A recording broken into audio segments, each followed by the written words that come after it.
ação de Cristo. É assim que nós podemos definir a liturgia, que é também de onde recebemos todos os dons da Igreja. E para melhor entender e melhor vivenciar a nossa liturgia, que eu recebo em nosso estúdio o Padre José Carlos Pereira. Padre José Carlos, muito obrigada pela sua presença. Seja mais uma vez muito bem-vindo. Eu que agradeço essa oportunidade de poder mais uma vez estar aqui. Padre, o senhor já é da casa, né? Já é nosso convidado há bastante tempo, mas vamos reforçar para quem nos assiste quem é o senhor, né? Resgatar um pouquinho a sua história, por favor. Então, eu sou o Padre José Carlos Pereira e tenho assim publicado diversos livros. Estou chegando à casa dos 100 livros já praticamente. Só isso, né?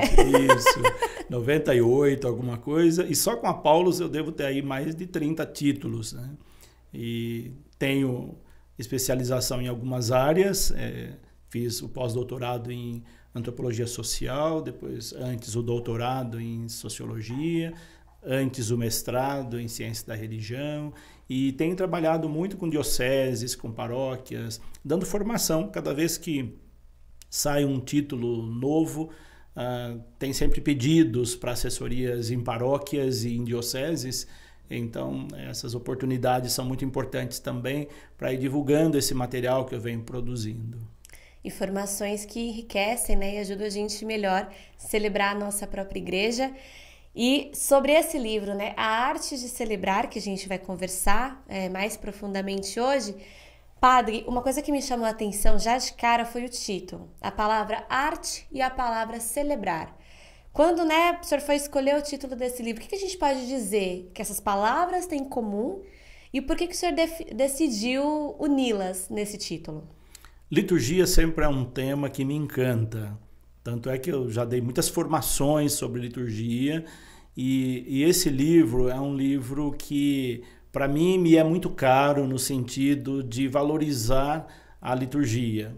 Por isso, na hora de escolher o título, de acordo com o conteúdo do livro, eu fiquei pensando, mas qual seria o título que mais caberia por um livro que traz sugestões que enriquece ainda mais essa grande riqueza que já é a liturgia.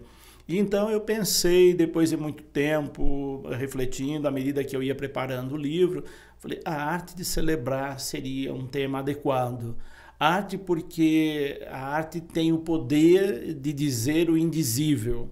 E a liturgia tem também essa característica, né? A nossa liturgia é muito rica, é muito profunda, e quando a gente começa a entender a liturgia, nós entendemos a sua grandeza, a sua riqueza, a sua profundidade, que ela tem um vínculo com a arte. Então, por isso eu pensei, a nossa liturgia, ela é arte. Ela é de uma riqueza tão grande e eu acho que esse tema ele vem traduzir muito daquilo que esse livro se propõe, que é, de fato, aprofundar ainda mais essa riqueza, essa beleza que é a liturgia, que por mais que a gente viva, nós não exploramos na totalidade.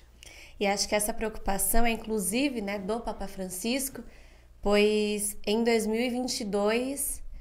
ele escreve uma carta, né, ao povo de Deus falando justamente isso, né, para a gente ter atenção de não transformar a nossa liturgia naquilo, algo parado, esteticamente, algo estético, né, estagnado. O que a gente pode recordar dessa carta? O que a gente avança a partir disso? O que a gente traz de ressonância desse documento? Esse documento é muito importante. E o Papa Francisco tem tido atitudes assim que nos surpreende a cada momento, a cada documento que ele lança, que é promulgado. E não foi diferente com a Desiderio Desideravi, que foi publicado em 2022, cujo objetivo dela é resgatar a beleza da liturgia. E essa carta, então, ela tem uma estreita sintonia com este livro, porque o livro tem o objetivo de resgatar a beleza da liturgia. E aí eu até pensei, quando eu preparava a introdução do livro, eu pensei, eu tenho que fazer uma referência a essa carta apostólica do Papa Francisco, porque esse livro também tem o objetivo de resgatar a beleza da liturgia. Então, a carta Desiderio Desiderave do Papa Francisco, ela busca resgatar a beleza da liturgia, não aquela liturgia que teve a sua beleza e tem ainda do tradicionalismo, mas a beleza que ultrapassa tudo isso, né? Que é divina, que toca os céus. Então, isso nós não podemos perder. E o senhor sente que a partir dessa carta, assim, as nossas comunidades paroquiais têm refletido sobre esse assunto? Já existe algum tipo de mudança na vivência das nossas comunidades a partir desse documento?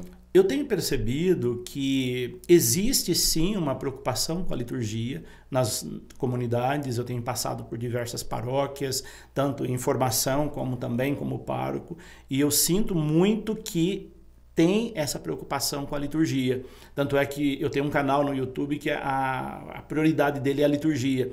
E eu vejo como que o pessoal tem um interesse para a liturgia, ama a liturgia.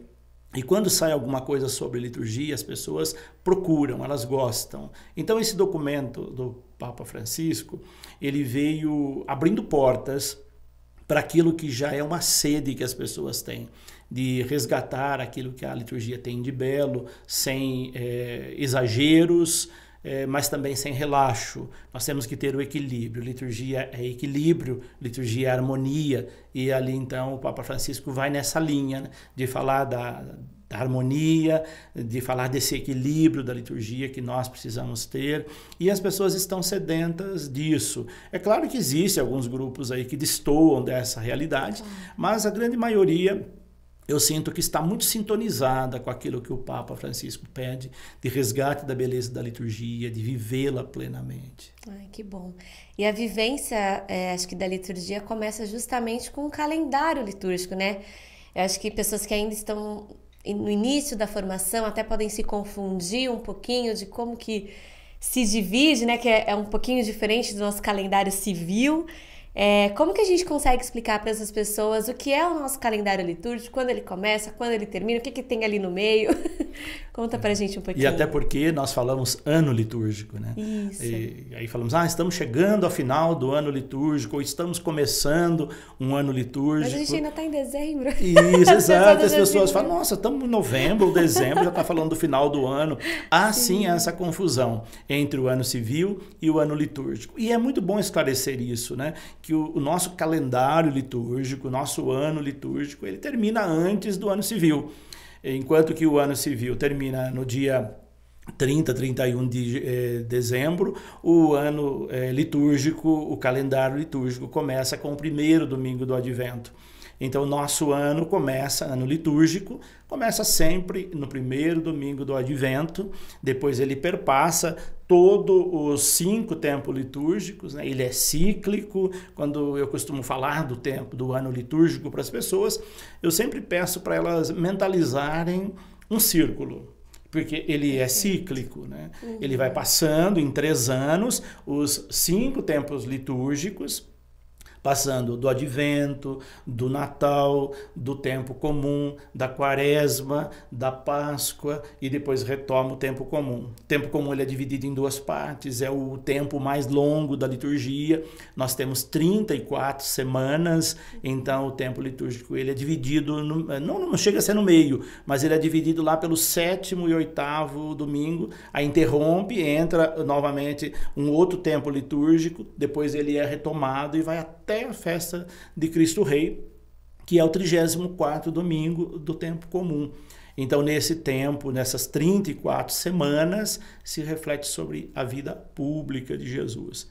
E nesse ciclo nós temos o ano par e o ano ímpar, que é durante a semana, a liturgia semanal, e nós temos o ano A, B e C. E cada um desses anos, ele traz um evangelista e traz leituras próprias. Então, se você vier no dia de hoje, na data de hoje, o ano que vem, você vai ver outro evangelista, outras leituras, porque no ano A nós temos o evangelista Mateus, no ano B nós temos o evangelista Marcos, depois Mateus e depois Lucas. E as pessoas perguntam, e São João, quando é que entra? Fica de fora? São João tem uma teologia muito específica, então São João é o evangelista especial. E ele entra nas ocasiões especiais. São João entra no tempo da Páscoa, durante todo o tempo da Páscoa, o Evangelho é de São João, e nas ocasiões especiais, nas grandes solenidades, aí é o Evangelho de São João. Então, se nós for, eu costumo dizer, se o fiel for à missa 3 anos seguidos, sem repetir um dia, praticamente ele passou, e prestou atenção nas leituras, praticamente ele passou quase toda a Bíblia, porque ela engloba todos os 3 anos litúrgicos. Então, essa é uma síntese desse um tanto quanto complexo calendário, ano litúrgico que nós temos. E o senhor citou justamente os evangelistas, né? O ano A, o ano B e o ano C.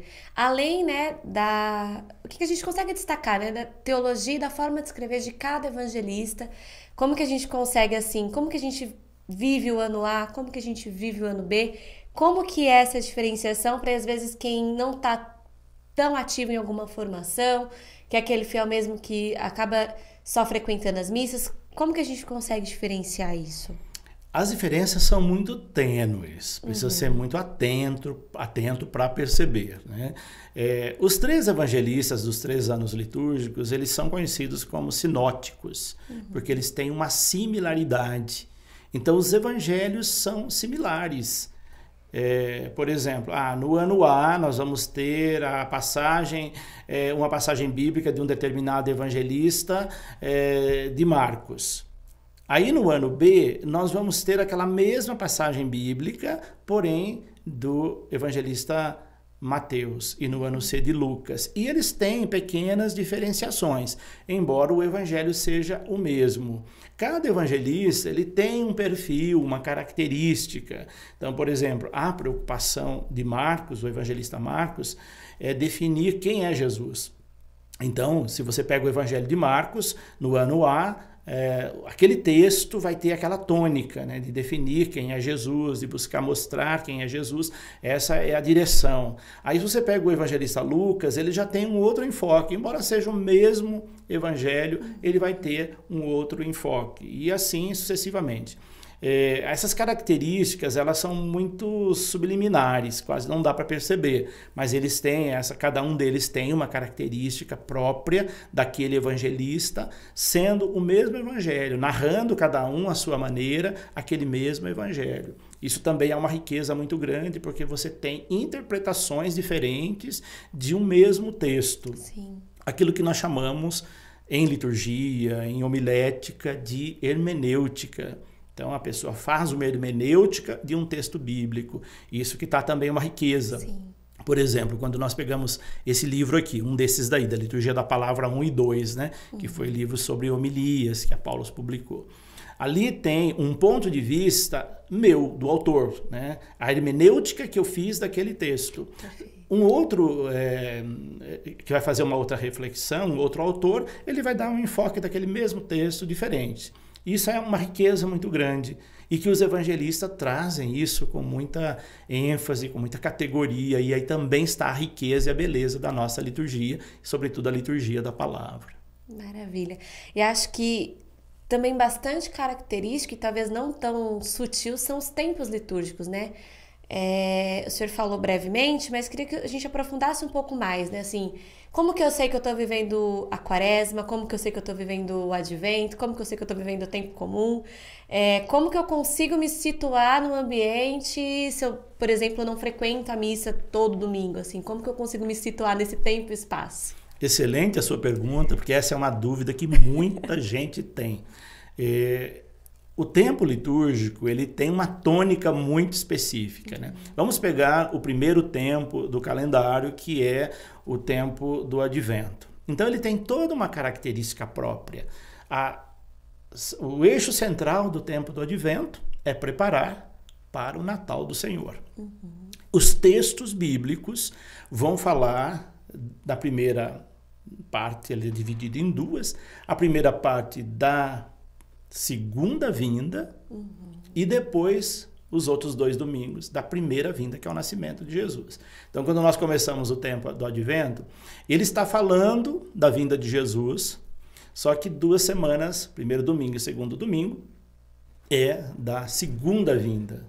As leituras vão falar da segunda vinda.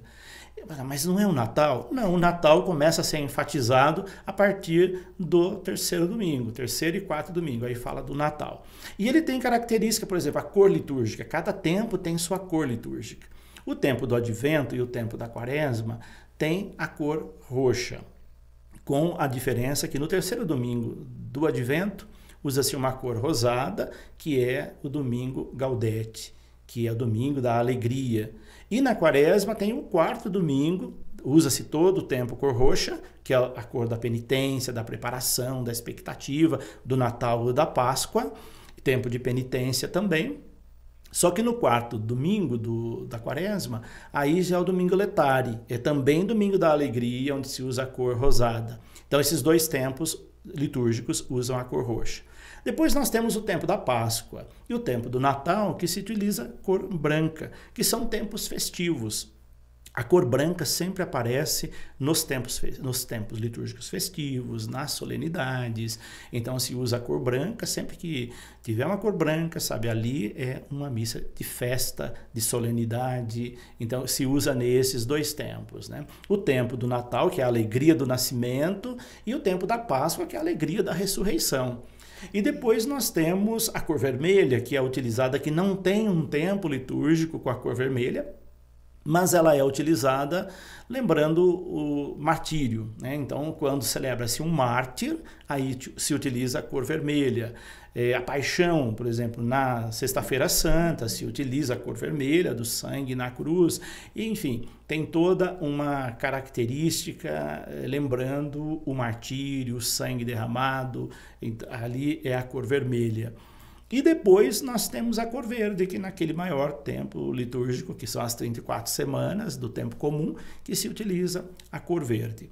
Algumas cores são paralitúrgicas, né? De repente o fiel vê, o padre da minha paróquia celebra com a estola preta ou uma casula preta. Há um tempo, antes do Concílio Vaticano II, se utilizava a cor preta na liturgia, mas ela foi substituída pela cor roxa. Então, hoje, não é proibido, mas ela é considerada uma cor paralitúrgica. Ela não está dentro do calendário da liturgia, não é proibido utilizá-la, mas ela não faz parte das cores próprias do tempo litúrgico. Às vezes, dia de finados, em vez de utilizar o roxo, se utiliza o preto, ou numa celebração de exéquias, mas ela foi substituída pelo roxo. A mesma coisa com a cor azul, né? A cor azul não é uma cor litúrgica, às vezes até a gente vê padre usando casulas azuis, ou então estolas, mas elas não são litúrgicas. Ela é uma referência à Nossa Senhora. Então, uma festa mariana, por causa do manto de Nossa Senhora, convencionou-se utilizar a cor azul. E hoje tem confecções de paramento litúrgico azul, mas ele não é litúrgico. Ele não faz parte da liturgia. Então, isso é importante também que fique claro. Quando o fiel vê alguém celebrando com uma casula azul, uma estola azul, é por conta e risco próprio do sacerdote. E acho que era importante os sacerdotes, né, se optam por fazer uso, né, da cor azul, acho que explicar também, aproveitar assim, gente, eu tô de azul, mas... Isso mesmo, para claro. acabar não confundindo mais o povo, exato, né? Isso mesmo. E, padre, eu não quis interromper o senhor, mas o senhor falou do Domingo da Alegria, né? Que a gente tem tanto no Advento quanto na Quaresma. Eu queria que o senhor aprofundasse, antes da gente seguir, para mais explicativas sobre os tempos litúrgicos, né, as características. O que é o Domingo da Alegria? Até um nome curioso, né? Uhum. O que significa realmente viver o Domingo da Alegria? Isso. A palavra gaudete, gáudio, é alegria. Tanto é que a primeira exortação apostólica do Papa Francisco, ele colocou como título Evangelii Gaudium, o Evangelho da Alegria.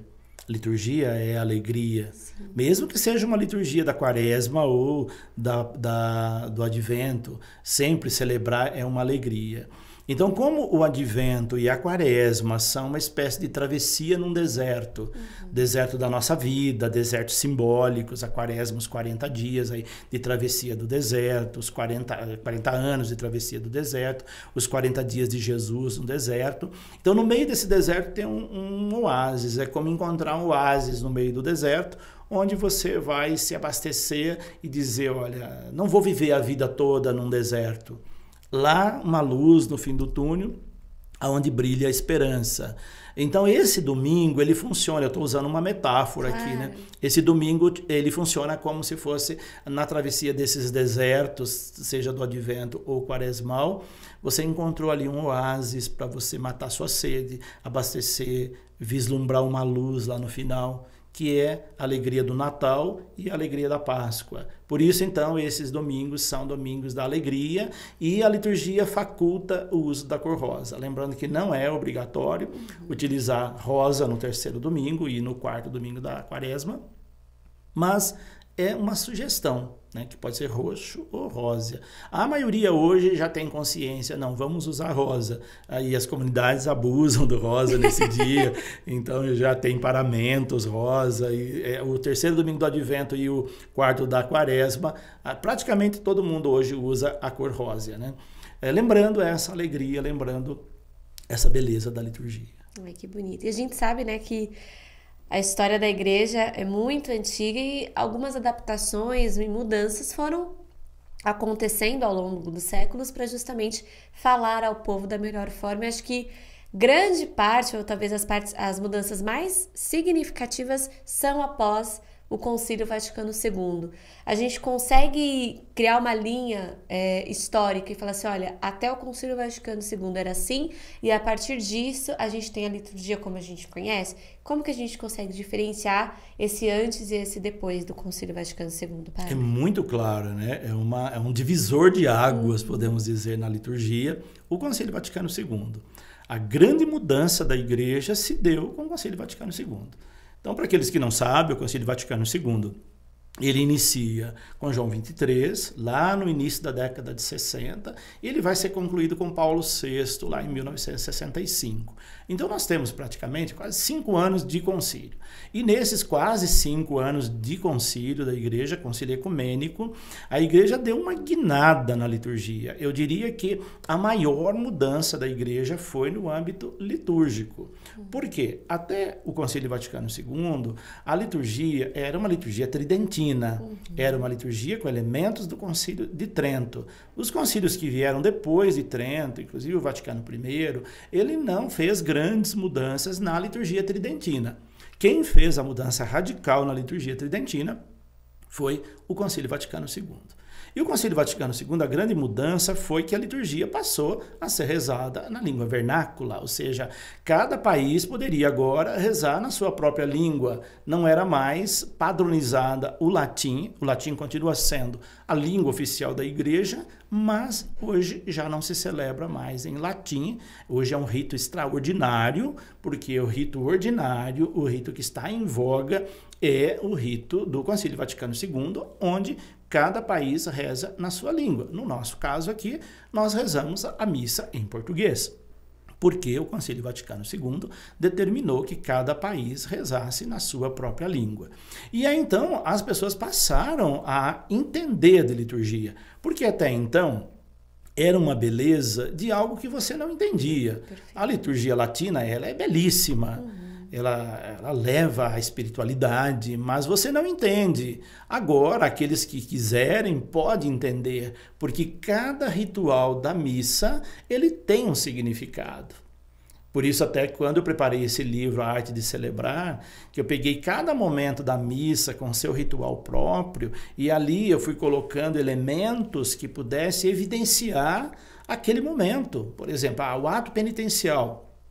O ato penitencial, ele é feito em português, embora muitos cantem o Kyrie eleison, que é em latim, mas ele, na sua grande maioria, é feito em português, e você pode evidenciar ainda mais esse momento penitencial, esse momento de pedido de perdão, esse momento de confissão, que não é sacramental, mas que tem o objetivo de fazer com que você, a partir de um exame de consciência, você possa celebrar dignamente os santos mistérios. Então ele tem uma beleza muito grande. E aí então, nesse livro eu pego cada momento da missa e procuro colocar algo especial. Olha, nesse momento você pode enfatizar isso. colocar um símbolo que enfatiza, colocar um gesto que enfatiza, que não tira e não desvirtua aquele momento, não é nenhum exagero ou abuso litúrgico, ele é um elemento que vai lançar luzes naquilo que pode ficar um tanto quanto obscuro e as pessoas não entenderem, porque muita gente, mesmo sendo em português a nossa liturgia, não conhece, não entende a nossa liturgia. Fica ali naquele, mas é um senta e levanta, ajoelha, para que tudo isso? Todo um ritual que tem sentido, que não é aleatório, que não está ali por acaso. Quando nós passamos a entender isso, nós começamos a entender a liturgia. E quando a gente começa a entender a liturgia, nós começamos a entender a sua beleza, a sua riqueza, e aquilo passa a ter um sentido para a nossa vida. E, padre, acho que fazer realmente, né, como o senhor fala, é só um senta e levanta. Para muita gente, infelizmente, ainda hoje é visto dessa forma. Como que a gente consegue conscientizar e formar, né, o nosso povo, né, o povo da igreja, a entender essa liturgia? Como que o senhor tenta apresentar isso na obra? Como que a gente pode fazer esse caminho junto com o povo de Deus para que deixe de ser um senta e levanta e passe a ser uma arte mesmo de celebração? O primeiro passo é investir em liturgia, em formação de liturgia, em subsídios litúrgicos. E aí é uma tarefa, um desafio dos párocos, né? De buscar formar a sua comunidade em liturgia. Porque quando nós oferecemos materiais, quando nós oferecemos formação, capacitação, as pessoas começam a entender, sobretudo aqueles que têm compromisso com a comunidade. Porque nós temos aí fiéis que não querem compromisso com a comunidade, não quer compromisso com a igreja, ele vai para a missa apenas para cumprir uma obrigação, ele não quer nenhum envolvimento e nenhum entendimento. Então, para esses, a liturgia fica muito pobre, ela vai ficar só esse ritual de senta e levanta e ele não vai entender nada. E muita gente não gosta da liturgia justamente porque não a conhece. Então, o grande desafio nosso hoje, seja como sacerdotes, religiosos, religiosas, é fomentar formação, possibilitar que as pessoas conheçam. E foi pensando nisso que eu preparei esse subsídio para que as paróquias pudessem ter, os párocos, as pessoas leigas pudessem ter um material que explicasse a liturgia, né? Além daquilo que nós já temos oficial, porque nós temos ali a Sacrosanto Concílio, que é o documento básico do Concílio Vaticano II sobre liturgia, e a Instrução Geral do Missal Romano. Eu costumo dizer, são os documentos referenciais de liturgia. Só que muita gente não tem acesso a esses dois documentos. Não tem acesso à Instrução Geral do Missal Romano e não tem acesso a esse documento, esse documento dogmático do Concílio Vaticano II, que é a Sacrosanto Concílio. Então nós precisamos ter um material mais popular, que as pessoas entendam.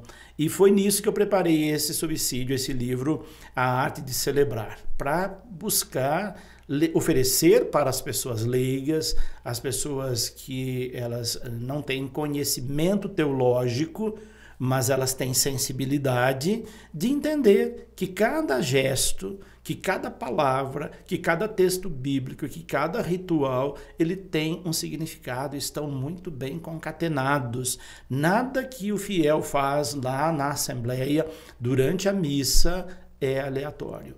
Ele tem um sentido. Então, por isso as pessoas perguntam, eu devo fazer isso? Não devo. Tem coisa que você deve, tem coisa que você não deve.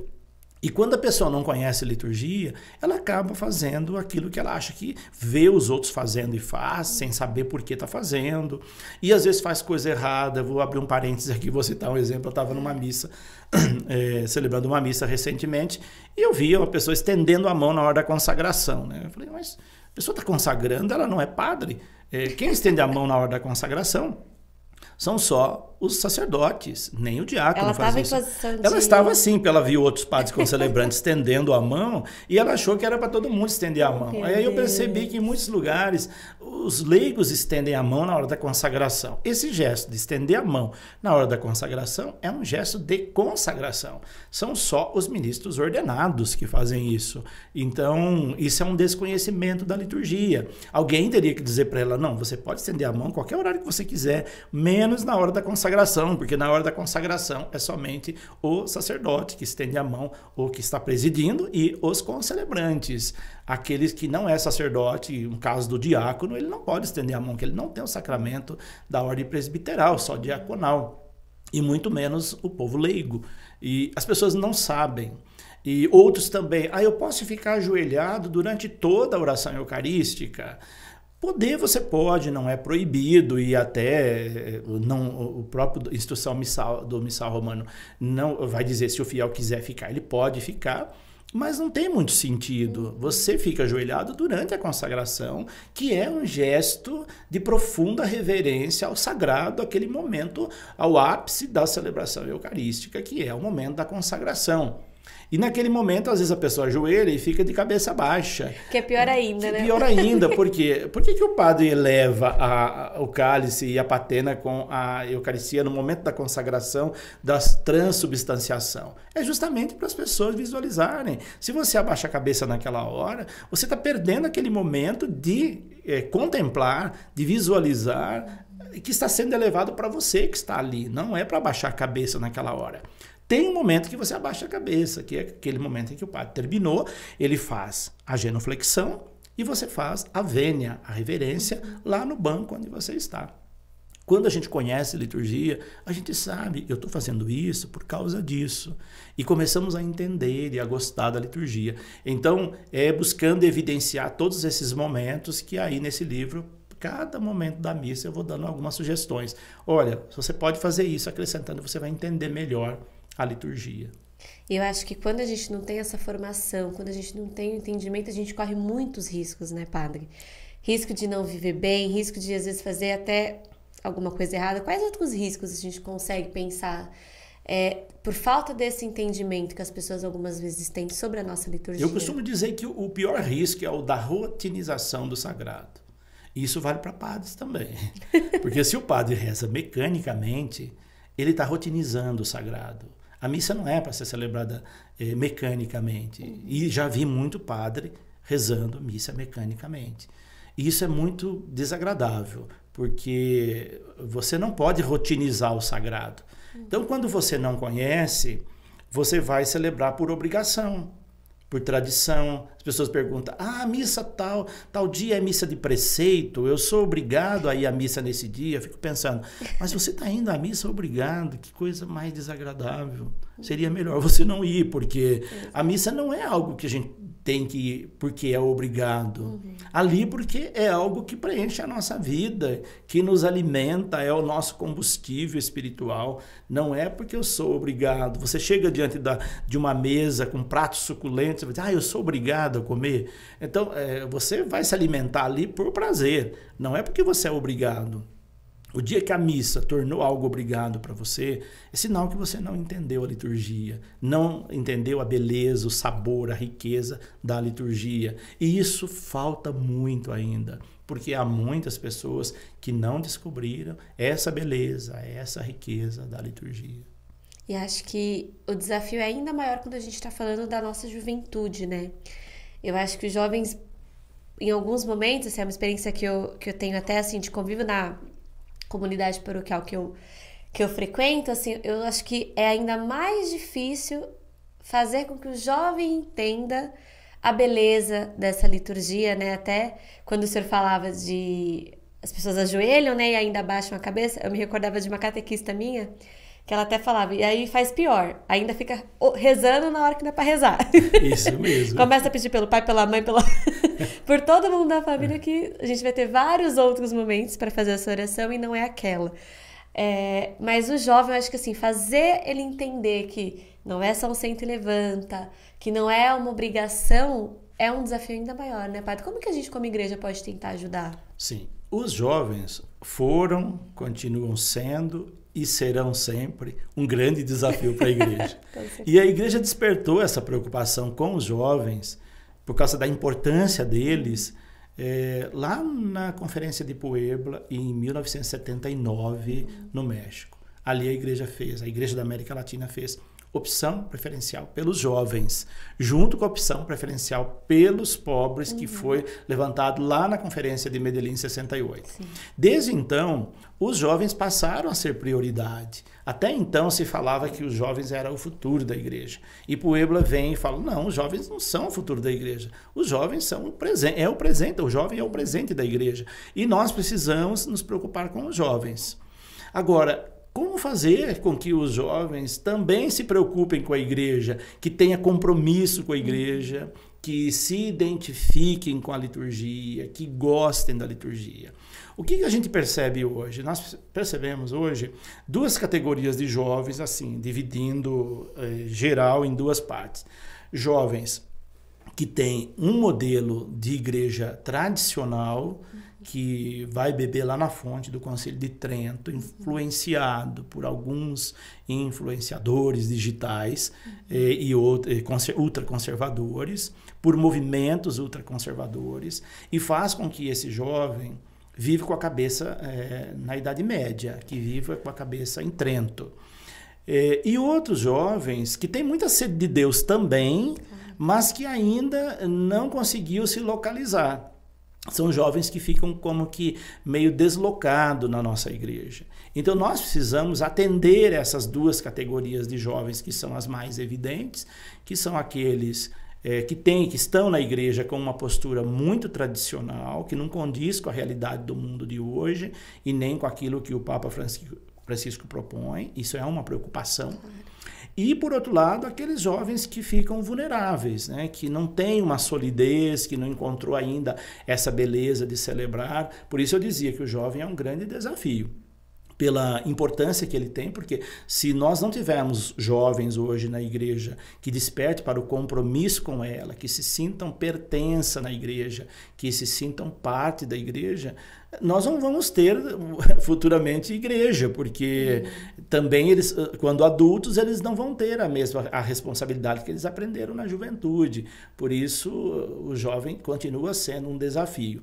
E por isso é importante também que tenha materiais que falem a linguagem dos jovens, sem banalizar a liturgia, sem vulgarizá-la, sem desmerecê-la, mas que consiga falar a linguagem dos jovens. Isso é perfeitamente possível quando se tem um trabalho dessa natureza, sem perder o essencial da liturgia, mas que ela fale a linguagem dos jovens de todos os tempos. E que a gente alcance esse equilíbrio que o senhor falava no começo, né? Assim, acho que para todas as idades.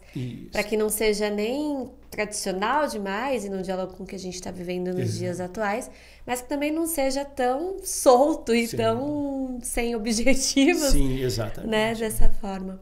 E o senhor falava, padre, uma coisa também que me instigou um pouquinho, sobre a questão de muitos religiosos, né, sacerdotes estarem celebrando ali naquela forma automática, o senhor como padre religioso, como que, né, a gente consegue ajudar, né, um conselho aos nossos padres, assim, para que eles não cheguem nesse estágio de celebração mecânica e automática? Como que dá para evitar? A obra traz alguma coisa nesse sentido? Duas coisas são fundamentais. A primeira é a espiritualidade. Nós não perdermos o referencial espiritual, aquilo que nos abastece espiritualmente. E depois, não cairmos no ativismo, porque corremos o risco dioturnamente de cair no ativismo, sobretudo quando nós estamos à frente de paróquias. Porque nas paróquias nós temos uma demanda gigantesca, que é aquela demanda da gestão eclesial, né? De você se preocupar com pagamento, se preocupar com dinheiro que vai manter a paróquia, se preocupar com reuniões, se preocupar com isso, com aquilo. Quando você vê, você caiu num ativismo tremendo e vai esfriando a espiritualidade. As duas coisas caminham juntas. Por isso é muito importante o padre não descuidar da sua espiritualidade, da sua oração pessoal, de fazer retiros e de ter um cuidado com a espiritualidade da liturgia. A liturgia não pode ser feita só por obrigação ou mecanicamente. Ela precisa ser celebrada com aquilo que ela tem de mais profundo. E o que ocorre muitas vezes? Há realidades com grandes demandas pastorais em que o padre tem 4, 5, até 6 missas por domingo. É claro que o Código de Direito Canônico diz o padre pode, no máximo, binar, ou seja, celebrar 2 missas. Mas isso é um luxo, nós podemos dizer aqui no Brasil, quando nós vivemos uma escassez de padres muito grande e que nós temos aí paróquias com tantas comunidades que você sai de uma missa, sai pelo fundo da igreja, porque você tem que ir lá correndo na outra que já vai começar dali na hora seguinte. E assim sucessivamente, você não tem tempo de conversar com as pessoas, você faz aquela missa correndo para não atrasar a seguinte, e aí você vira uma máquina de rezar a missa, e isso vai rotinizando, e isso vai perdendo a espiritualidade da liturgia, a beleza da liturgia, que você acaba não celebrando, e vira eu costumo dizer, uma máquina de rezar a missa. Isso empobrece muito. E muitos padres estão sujeitos a isso. Se ele não cuidar da sua espiritualidade, não colocar o pé no freio, ele pode correr o risco de celebrar mecanicamente.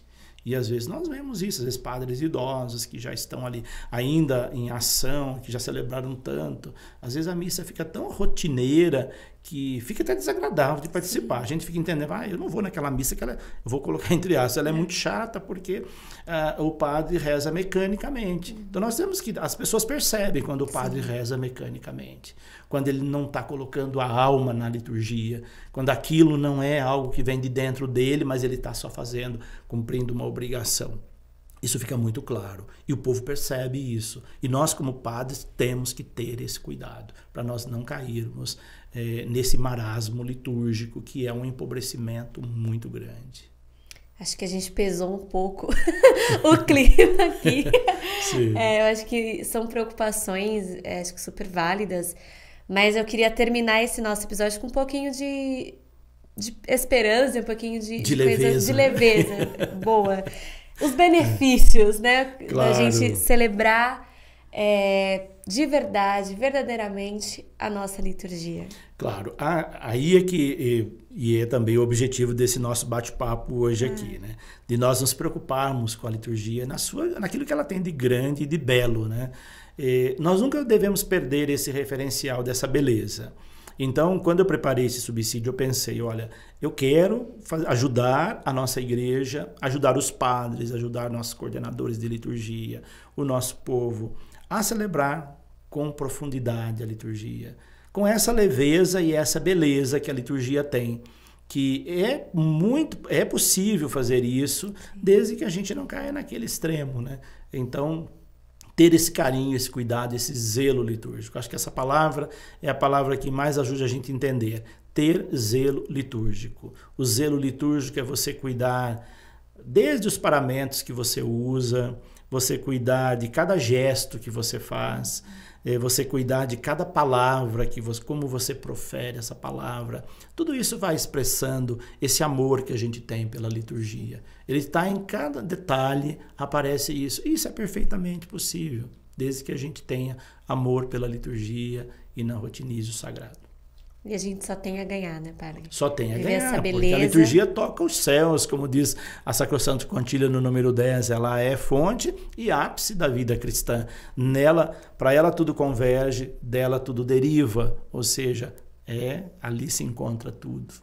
Perfeito. Que a gente consiga, né, padre, a partir dessa nossa conversa, a partir da obra Artes de Celebrar, resgatando a beleza da liturgia, que a gente consiga ter cada vez mais fiéis, comprometidos e entendidos com o zelo da nossa liturgia, nossos sacerdotes também. A gente torce muito para que esse percurso ele seja realmente vivido com a beleza, com respeito e com a leveza que a nossa liturgia merece. Isso mesmo. E nós temos muitos sacerdotes e muitos leigos que se desdobram vivendo isso. E é por isso que a nossa igreja está aí, atravessando os séculos, incólume de gente que está doando a vida e se esforçando nesse empenho de fazer o reino dos céus começar aqui agora, e ele começa pela liturgia bem vivida. Maravilha. Padre, muito obrigada por mais essa aula. É sempre bom conversar com o senhor. Eu sempre saio com várias ideias e bastante esclarecida sobre muitos temas da nossa liturgia e da nossa igreja como um todo. É sempre um prazer receber o senhor. Muito obrigada mais uma vez pela presença.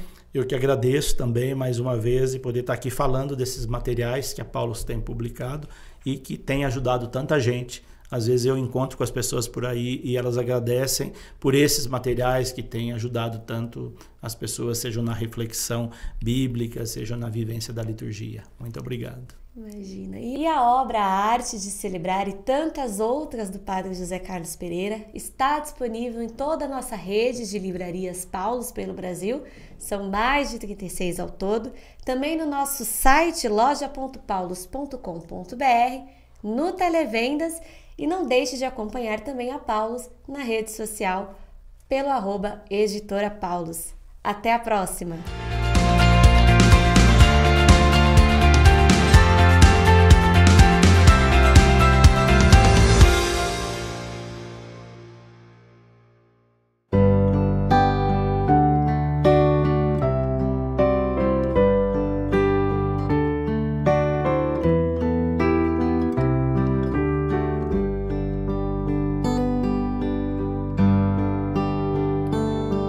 Be kind to one another and don't give in to fear.